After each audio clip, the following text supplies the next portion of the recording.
Cleveland Browns have arguably been the worst run organization in the NFL since 1999, which is saying a lot since this is the same league as the New York Jets. My name is Zach, and today we are taking a deep dive into all 42 starting quarterbacks for the Cleveland Browns in the last 27 years. Starting things off with one of the Browns' most decorated quarterbacks in Jim Couch. With the first pick in the 1999 NFL Draft, the Browns selected Couch, and to this day, he's tied with Baker Mayfield with the most starts at quarterback since he was drafted. The main issue with Couch's career has a lot to do with his injury history, but Tim made sure to leave a legacy that no one expected to last as long as it did. In 2002, Couch led the Browns to a playoff appearance, and until 2020, the Browns never even made the playoffs one singular time. Even the Steelers fall backwards into the playoffs at certain times, but not the Browns. Couch had a career 75.1 passer rating, 22-37 record, with a 60% completion percentage. However, Couch wasn't able to have more touchdowns than interceptions as he threw up 64 TDs and 67 interceptions. What could have been if he wasn't tampered with injuries? Ty Detmer played for the Browns from 99 to 2000, acting as a veteran mentor for rookie Tim Couch in the 99 expansion season. He started the 99 season opener and the final game, ultimately going 0-2 as a starter before missing the 2000 season with an Achilles injury. He would play 4 more games with the Lions before retiring after that season. He only completed 40% of his passes and never threw a touchdown as a starter. Tough scene all around. Yes, that Doug Peterson, who last coached for the Jacksonville Jaguars in 2024 after playing some abysmal football for the Cleveland Browns. Recording a 1-7 record as a starter with a passer rating average south of 57 and had 2 touchdowns to go along with 8 interceptions. Thankfully, good old Dougie boy was able to have one hell of a coaching career after his playing days, which included a Super Bowl ring with the Philadelphia Eagles in 2017 and multiple winning seasons after the fact. The Browns ended up releasing him after that season. If I had to pick this guy with a 50-50 shot with $1 billion on the line, I'm losing that money because I can't for the life of me figure out who this is off the top of my head. He was selected ahead of Tom Brady in the 6th round of that draft class, got one career start, and played miserably in said start. I wonder if Tom Brady would have done anything on the Browns, but all signs, including this video, says no. Wynn had 1 interception and 0 touchdowns and a passer rating of 1 as a starter. Incredible indeed. We're back to a guy with some true experience now, as Holcomb served as a reliable backup for some years in Cleveland. Only getting 12 starts over 3 years is far from ideal, winning only 4 of said starts and averaging over 235 passing yards a game, a respectable touchdown to interception ratio of 26-21, and an average passer rating of 81. Very underrated career for a backup, but the Browns weren't able to make him the franchise guy, losing him to the Buffalo Bills as an unrestricted free agent. Surely they wouldn't ever overpay for a quarterback, right? When Kelly Holcomb left for Buffalo, the Browns did what they could and signed free agent Jeff Garcia. With only 10 games as a starter, it's safe to say that Garcia was about the definition of average for the team, going 3-7 as a starter, but did put up over 225 passing yards a game while completing 57% of his passes. He did have a 10 touchdown to 9 interception ratio in those starts, but had an average passer rating around 77. Nothing memorable though, just like my high school career. Luke McCown was selected by the Browns in the 4th round of the 2004 NFL Draft. When I first went to look for footage, I actually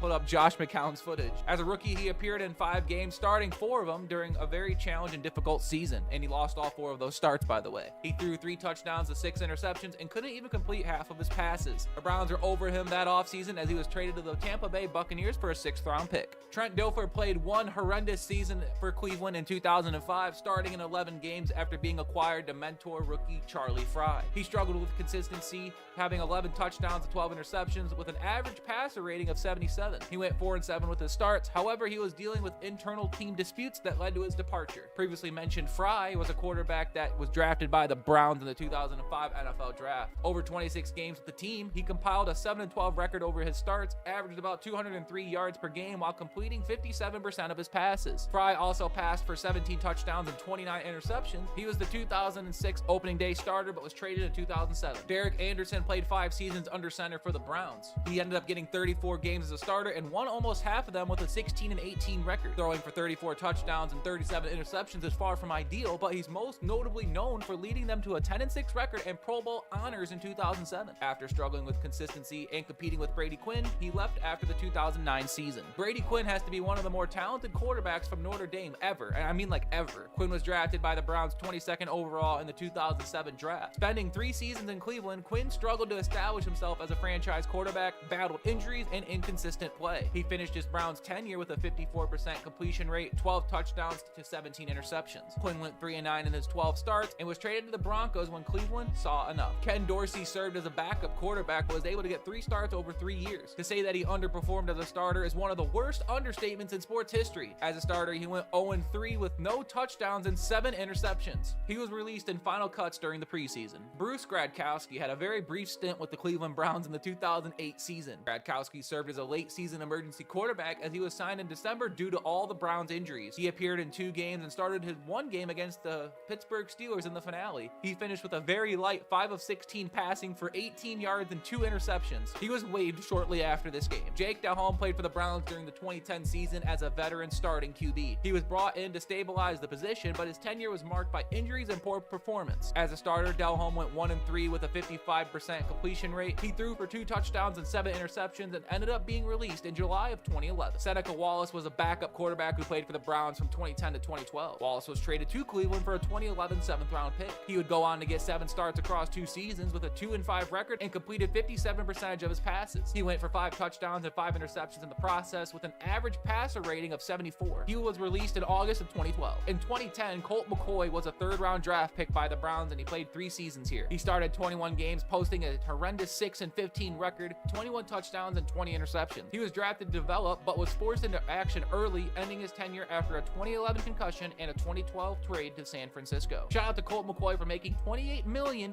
for a career backup. Brandon Weeden played for the Browns from 2012 to 2013. He ended up starting 20 games after being selected 22nd overall in the 2012 NFL draft at age 28. It just shows if you aren't the age of 28, you can still make it in the NFL. Weeden still holds the record for the oldest quarterback drafted in the 1st round ever. As a rookie, he threw for 3,385 yards and 14 touchdowns, but struggled with turnovers, leading to a 5-10 record as a starter in his 1st season. Weeden would later start 5 more games in his 2nd season before being replaced. His career 23 touchdowns and 26 interceptions with the Browns is above average, but was released in 2014 after 2 very underwhelming seasons. Thad Lewis played for the Browns from 2011 to 2012. He was primarily a backup, but he did start 1 game for the Browns in 2012, completing 22 of 32 passes for 204 yards, 1 touchdown and 1 interception, and a 24-10 loss to the Steelers. Lewis was released a couple seasons later, but making money holding a clipboard for 4 years doesn't sound like a bad gig whatsoever. Jason Campbell signed a 2-year contract with the Cleveland Browns in March of 2013 to provide veteran quarterback leadership and competition for Brandon Weeden, previously mentioned. He emerged onto the scene as a starter during the 2013 season, but as per usual, nothing significant occurred. During his 8 starts, Campbell went 1-7 while completing 57% of his passes. Having 11 touchdowns and 8 interceptions is surprisingly better than what the Browns are accustomed to, but was released in March of 2014 as part of a roster overhaul. Brian Hoyer's tenure with the Browns had one of the more promising starts in almost 2 decades. He had led the Browns to a 6-3 start in 2014 that faded into a 7-6 record, and since the team was slipping, he was ultimately benched for rookie Johnny Manziel. Then his first start in 2013 led to a devastating torn ACL, which ended his season on the spot. Hoyer went 10-6 as a starter while throwing 17 touchdowns and 16 interceptions. He left the Browns as an unrestricted free agent in 2015 for the Houston Texans. Johnny Manziel's Browns career was an absolute disaster that spanned over 2 seasons. He was the 22nd overall pick in the 2014 draft, and his inconsistencies were almost immediate, but most of them related to off-field partying and controversies. Manziel went 2-6 as a starter and threw for 7 touchdowns and 7 interceptions. Johnny football will always be one of the biggest what-ifs in NFL history if he had a work ethic like Kobe Bryant, in my personal opinion.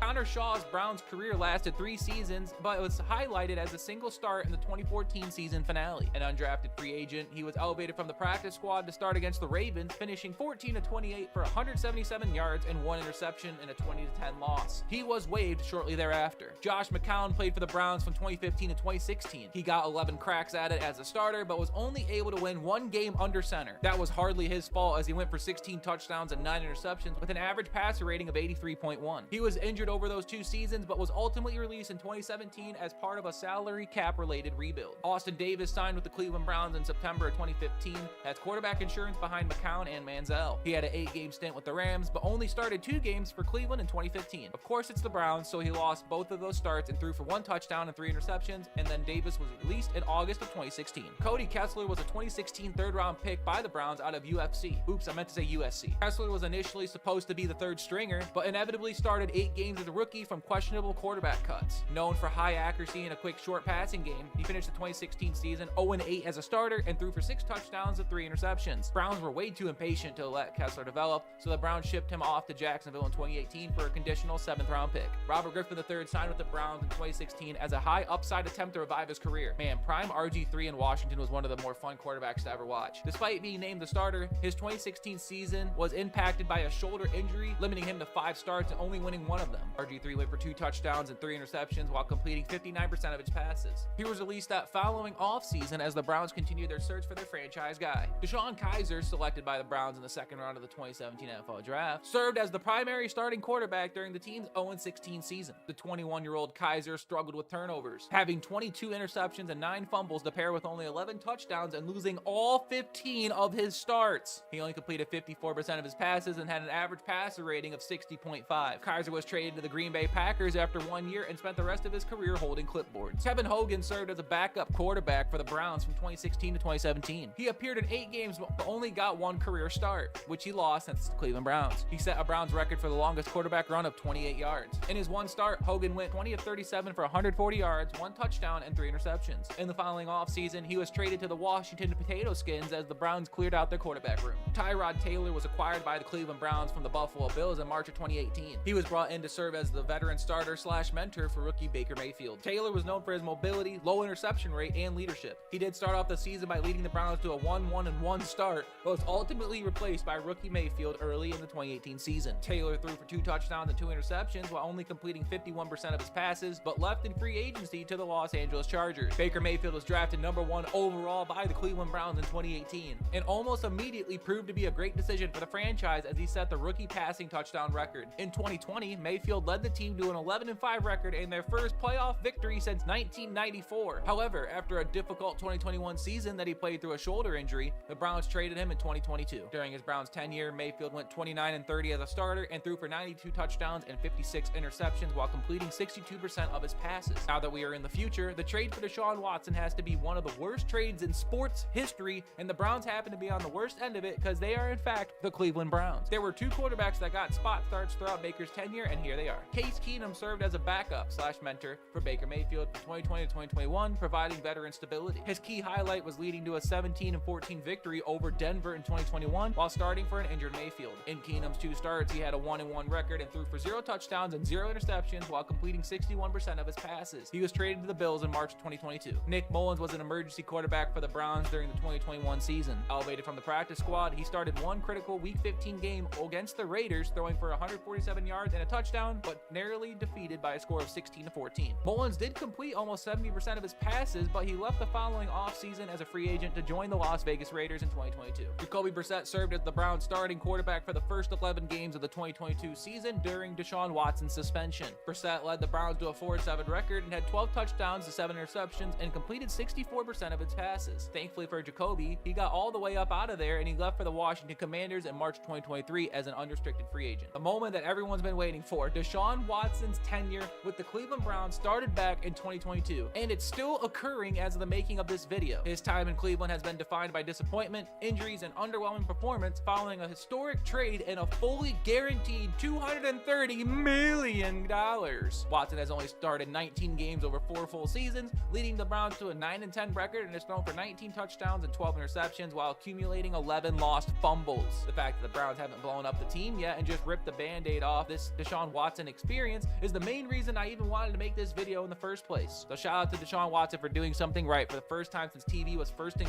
color. Watson's looking to compete for the starting job of the 2026 season. Now here's a list of all the quarterbacks getting spot starts during Watson's injuries and suspensions. Dorian Thompson-Robinson was a 2023 5th-round pick out of UCLA who served as a backup and spot starter in Cleveland. Known as a dual-threat player, he struggled with consistency in his 5 starts, going 1-4 while throwing 1 touchdown to 10 interceptions. DTR did face injuries and a high turnover rate and was ultimately traded to the Eagles with a 5th-round pick for Kenny Pickett. Surprisingly, Pickett never got a start for the Browns, but shout out to him for being another failure at the quarterback position for the team. PJ Walker served as a backup quarterback for the 2023 Cleveland Browns, and he ended up starting 2 games and appearing in several others due to injuries to Deshaun Watson. Walker did have an insane 39-38 comeback against the Colts. His time with the Browns was very brief and underperforming, just like some of my past relationships. Walker went 1-1 and threw 1 touchdown to 5 interceptions while completing less than half of his passes. Walker was waived at the end of the 2023 season. Joe Flacco's 2023 stint with the Browns is a remarkable success and is truly one of those where were you at when this was happening. I had Amari Cooper in fantasy football at the time, so shout out to Joseph. Flacco led the Browns to the playoffs, but were inevitably destroyed by the team they dealt all of that draft capital to. CJ Stroud and the Texans proved to be a problem, but it's funny to see that Flacco only got 9 starts in his 2 stints in Cleveland. Flacco went 5-4 as a starter and threw for 15 touchdowns and 14 interceptions while completing 60% of his passes. Flacco was traded to the Bengals during the 2025 season, ending one of the more confusing runs in NFL history. Jeff Driscoll. Yeah, Jeff Driscoll joined the Browns in late December 2023 to provide quarterback depth during the injury-plagued season. He started the Week 18 game against the Bengals, throwing for 166 yards, 2 touchdowns, and 2 interceptions, but was benched for Mr. Flacco in the wildcard round. Driscoll completed 50% of his passes in that game, but left for the Washington Commanders in the offseason as a free agent. How does he continue to get jobs? Jameis Winston took over the starting quarterback job in 2024 to revitalize a struggling offense with aggressive play. While delivering career-best yardage and crucial wins, his tenure was defined by chaos management. Winston had multiple 3-interception games, but wasn't a stable option long-term. He went 2-5 in his starts and threw for 12 touchdowns and 8 interceptions while completing 59% of his passes. He did average 217 yards a game, but left in the 2025 offseason by signing a 2-year deal with the New York Giants. Bailey Zappe joined the Browns in October of 2024 from the Chiefs practice squad to serve as an emergency quarterback depth following Deshaun Watson's season-ending Achilles injury. Zappe only earned 1 start in Week 18 and did a great job of making the Browns draft pick worse. He lost his only start and threw a single touchdown, but fired off 2 interceptions. Zappe left the Browns that following offseason and has been bouncing around multiple practice squads. We are now finally caught up to the final 2 quarterbacks on the roster. Dillon Gabriel was selected in the 3rd round by the Cleveland Browns in the 2025 draft. Of course, it's too early to tell whether either of these guys will do, but Gabriel isn't off to the best start. In his 6 starts, Gabriel had a 1-5 record while throwing 7 touchdowns and 2 interceptions while completing 59% of his passes. Gabriel is very safe with the ball, but lacks any down-the-field action so far. He will compete with Deshaun Watson and the final starting quarterback in this video for the 2026 opening start. Shedeur Sanders was drafted in this past draft in the 5th round by the Browns and started off his tenure by impersonating a mime when Gabriel was announced the starter in the middle of his rookie season. Sanders experienced an up-and-down rookie season, starting 7 games and winning 3 of them. Despite a 3-touchdown performance, he threw 10 interceptions and had a horrendous QBR of 18.9, but was called to be a replacement quarterback in the Pro Bowl. Just shows how far the Pro Bowl has truly fallen. But there is a 3-way battle for the starting job this upcoming season, and the Pro Bowler will have to give it all to get the nod. The Cleveland Browns have proven time and time again that they have no idea what they are doing, and almost anyone watching this video could probably run the franchise better. Comment down below if the Browns will ever turn the ship around, since they've only had 3 Pro Bowl quarterbacks in Derek Anderson, Joe Flacco, and Shedeur Motherfluffin' Sanders since 1999. Other than that, my name is Zach, and I appreciate you watching.